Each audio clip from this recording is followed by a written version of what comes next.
What's up guys, Joe Munoz, OneStepPrep.com, and in this video I want to talk to you about the flight path vector, or the flight path angle, FPV, FPA, call it what you want, tomato, 7.3 or 320, we call it a little bit different thing. At the end of the day, it's the same thing, folks. What is it?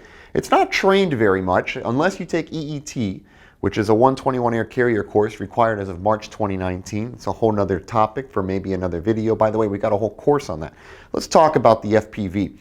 The flight path vector shows me where the aircraft is going, reference to the horizon, not where it's pointed, where it's going. Now pay close attention. If the aircraft is pointed nose up, but we're in level flight, so I'm going to use this white pen here to kind of show where the aircraft is flying. Okay, the aircraft right here is flying level with the horizon. So the flight path vector is 0 because it's level with the horizon. However, it's pitched up, which means we have a positive pitch attitude. Now, if I continue to pull aft and bring my thrust to idle and allow the airspeed to decay, eventually what we're going to find is we have the inability to maintain altitude as we approach a stall and finally stall. And when we stall, the aircraft will begin to sink, right? Because we no longer have sufficient lift being generated to sustain level flight.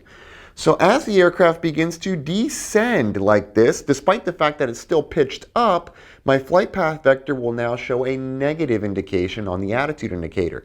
Again, now what we're going to have is a positive pitch attitude with a negative flight path vector. And by the way, the difference between pitch attitude, where the airplane's pointed, and flight path vector, where the airplane's actually going, that angle that you see there is the angle of attack. Now in extended envelope training, otherwise known as upset prevention and recovery training, EET or UPRT, lots of acronyms in the aviation business, as you well know, we talk all about that. And we talk about how proper stall recovery is all about taking the aircraft and pointing it in the direction of where it's actually going to fly what is referred to as the zero lift line and allow for the proper recovery from a stall. So remember that the flight path vector shows me where the airplane's actually going in space, reference to the horizon, not necessarily where it's pointed, which does bring in the concept that airplanes don't always go where they are pointed. And we validate this on every approach.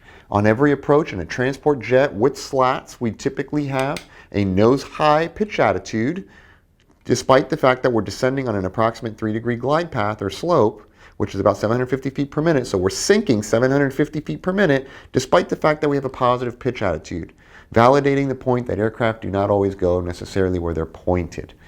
This is true on every approach. It's true if you're stalled. And if you come and train with us here, we'll teach you about this more in detail and also how to properly recover from a full stall. Typically in type rating training, we don't train full stalls. We actually train approach to stalls. We're not fully yet stalled. And that's the reason for EET and UPRT and why it came out to the industry in March of 2019.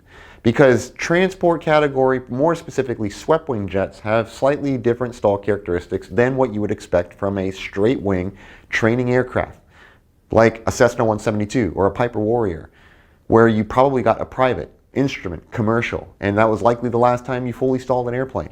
Because in sim world, for the longest time, up until recent, March 2019, we've been doing only approach to stalls. Now there's full stall recovery, which by definition, a full stall is full aft side stick or control column input with inability to maintain altitude for 2 seconds. That's the definition of full stall now. And we're going to take it to that point, extended envelope, push the envelope, and have you recover successfully from that full-blown stall. We do it at low altitude, we do it at high altitude. We show you how to fly the zero lift line by simply gaining a better understanding of the flight path vector, flight path angle, something that unfortunately historically has not been taught very much, but I'm very happy to say that now it's coming to light, and hopefully in this video you found some value in it and have a better understanding of what it is. Very much look forward to working with you. We talk more about this in our EET video program. It is included in our A320 and 737 products online. And of course, if you come in person, we'll talk about it and we'll train it here with you, both ground school and simulator.